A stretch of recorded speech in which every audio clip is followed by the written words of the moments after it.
কষ্ট করতেছে আপনার ফ্যাটের ভিতরে না খাইয়া। আপনি কিয়ামতের মাঠে এই সিরকির মিনিগুলো যদি দাঁড়ায় কয় খোদা আমি হোসাইনের ফ্যাটে ছিলাম কাকরাইলের মোড়ে, কত সুন্দর সুন্দর খানা দেখছে, এ খায় নাই আমগরে কষ্ট দিছে, আপনি কেমনে জান্নাতে যাবেন বলেন তো সৃষ্টিরে কষ্ট দিয়া?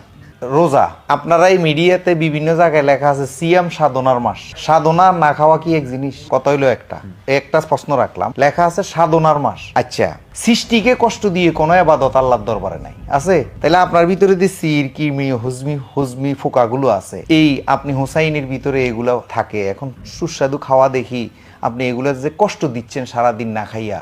এবং কি আমার চেয়ে বেশি সুন্দর লাগে সুদের টাকা কামাই, ঘুষের টাকা কামাই, হে একটু ফানি খায় না সারাদিন, কিন্তু ওই সুদের টাকা ঘুষের টাকা দিয়ে শরবত খায়। তাইলে এটা রোজা হইলো? আগে রোজা কি বুঝতে হবে? এখন আপনার সিরকির মেয়েগুলা কত কষ্ট করতেছে আপনার ফ্যাটের ভিতরে না খাইয়া। এখন রোজা কি আগে সেটা বুঝতে হবে। আপনি কিয়ামতের মাঠে এই সিরকির মেয়েগুলো যদি দাঁড়ায় কয় খোদা আমি হোসাইনের ফ্যাটে ছিলাম কাকরাইলের মোড়ে, কত সুন্দর সুন্দর খানা দেখছে, এ খায় নাই আমগরে কষ্ট দিছে, আপনি কেমনে জান্নাতে যাবেন বলেন তো সৃষ্টিরে কষ্ট দিয়া? সারা পৃথিবীর কোটি কোটি মানুষ যারা মুসলমান, তারা পুরো দিনের বেলায় উপাস থেকে তারা রোজা রাখছে কোনো কিছু না খেয়ে আল্লাহর জন্য, তাহলে এটার ব্যাখ্যা আপনি ভিন্নভাবে দিচ্ছেন। কোনো ভিন্নভাবে না, শুনেন, এই দেশের মধ্যে যে ইসলামটা প্রতিষ্ঠিত হয়ে আছে বর্তমানে, সেই ইসলামটা ইয়াজিদের বানানো ইসলাম। সেই কারণে আমাদের সুফিবাদের সাথে, আমরা যারা অলিয়া উলিয়া মুখী, ওদের সাথে আপনাদের সাথে এই ইসলামের সাথে কোনো মিল ফলে না।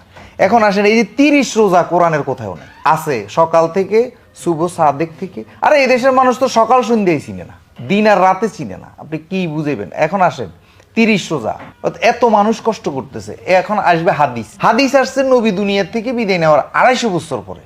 নবী থাকতে যদি আসতো তো মনের বুঝাইতাম যে নবী থাকছে, দেখছে সব। আচ্ছা, শোনা কথার কোনো সাক্ষী আছে? আপনি শুনছেন এই খুন হয়েছে, এটার কোনো সাক্ষী নিব? যে নিব না। তাইলে এই হাদিস হইলো শোনা কথা গেল এটা। তাহলে আপনি হাদিসও মানছেন না নাকি? হাদিস শব্দের অর্থ হইলো কথা, তো কথা না মানলে তো আমি বোবাই থাকতাম। আল্লাহ রাসূলের যে কথাগুলো, বাণীগুলো, যেগুলো হাদিস বলি আমরা, যেমন আপনি এই যে আপনি বারবার মিফতাহুল জান্নাতি সালাহ কইছেন না, এইটা অনেক আলেমে কইতেছে এইটা হইলো গরিব হাদিস, এটা এই হাদিস কোনো হাদিসে নাই। তো এবার আপনি কোথায় যাইবেন? জাল হাদিস বলছে তো এখন এইটা রাসূলের কথা আবার জাল হইতে পারে, চিটিং বাজ পারি করতে হইতে পারে। আপনার যে কথাগুলো, এই কথা অনুযায়ী কিন্তু আমরা দেখছি যে কোরআন এবং হাদিসের যে ব্যাখ্যা অনুযায়ী আপনি নিজে একজন মুসলিম না। যিনি নামাজ পড়ে না তিনি মুসলমান কিভাবে হয়?